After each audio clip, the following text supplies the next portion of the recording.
جب تمہاری شادی ہوگی تو شیطان تمہیں ایک سبق پڑھائے گا۔ چلو بیوی کی اصلاح کرتے ہیں۔ یاد رکھو، بیوی کی اصلاح نہیں کی جاتی، اس سے عشق کیا جاتا ہے، اور عشق سے ہر قسم کا اصلاح ہو جاتا ہے۔ تم فتووں سے گھر چلاؤ گے تو اپنا گھر برباد کرو گے۔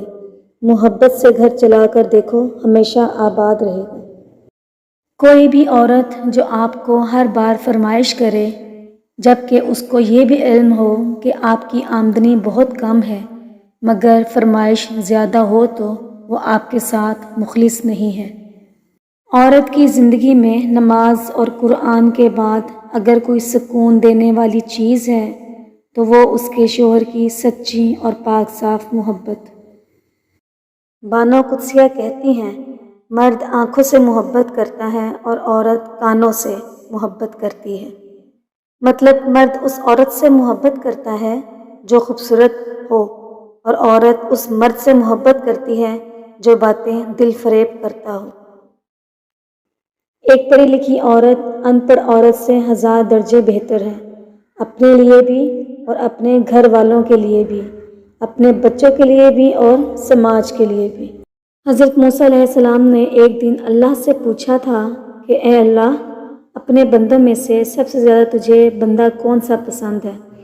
اللہ نے فرمایا، میرے کلیم، میرے بندوں میں سے وہ بندہ مجھے بڑا پسند ہے جو بدلہ لے سکتا ہو، جو بدلہ لینے کی طاقت رکھتا ہو، پھر بھی میرے لیے وہ معاف کر دے، وہ بندہ مجھے بڑا پسند ہے۔ جو خدا کے کاموں میں ہاتھ ڈالنے کی کوشش کرتے ہیں تو خدا بھی ان کو ان کے حال پر چھوڑ دیتا ہے کہ اچھا، مجھ پر بھروسہ نہیں ہے تو ٹھیک ہے، جاؤ ڈھونڈو، اور جب تھک جاؤ تو لوٹ آنا۔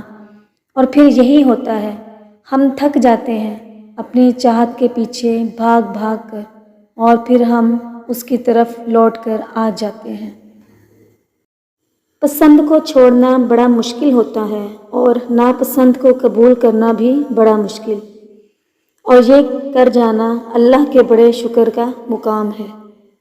مرد کی خوبصورتی اس کی شکل میں نہیں، اس کے الفاظ میں ہوتی ہے۔ اگر اس کے الفاظ بدصورت ہو جائیں، اچھا خاصا دکھنے والا مرد بھی مکروہ لگنے لگتا ہے۔ آئینہ جب اٹھایا کرو، پہلے دیکھا کرو پھر دکھایا کرو۔ بچپن کے کھیل ختم ہوتے ہیں تو نصیب کا کھیل شروع ہو جاتا ہے۔ مجھے پسند ہیں تھوڑے مغرور اور بدتمیز مرد جو لڑکی کے پیچھے نہیں جاتے، دل ہتھیلی پر نہیں لیے پھرتے، جس کی نظر میں حیا اور جس کا دل بس ایک کے لیے پگھلے۔ کچھ لوگ جو آپ کی پیروی کرتے ہیں، اس کی صرف 2 وجوہات ہیں، یا تو آپ خوبصورت ہیں یا پھر کامیاب۔ کوئی لڑکی سمجھنے والی ہو تو اس کے لیے مرد کی اتنی ہی وفا کافی ہے کہ وہ 4 کا حق رکھتے ہوئے ایک کے ساتھ زندگی گزارتا ہے۔ کسی عورت کے ساتھ دوسری بار جوڑا گیا تعلق کامیاب نہیں ہو سکتا، اور اس میں وہ بات بھی نہیں رہتی جو پہلے میں تھی۔ یا اللہ یا شافی، یا اللہ یا کافی، یا اللہ یا معافی۔ گھر سے نکلتے وقت 11 مرتبہ یہ کلمات اول و آخر ایک مرتبہ درود پاک پڑھ کر نکلیں، آپ کی تمام پریشانیاں اور رکاوٹیں ختم ہو جائیں گی انشاءاللہ۔ جس عورت کے دانتوں کے درمیان فاصلہ ہو وہ عورت دولت مند ہوتی ہے۔ جس عورت کے دانت بالکل ملے ہوئے ہوں اس کے پاس دولت کم ہوتی ہے۔ جس عورت کے دانت لمبے ہوں وہ خوش قسمت ہوتی ہے۔ جس عورت کے دانت چھوٹے ہوں وہ ذہین ہوتی ہے۔ عورت شک کرے تو مرد ہنس کر ٹال دیتا ہے، لیکن مرد شک کرے تو عورت رو رو کر ٹوٹ جاتی ہے۔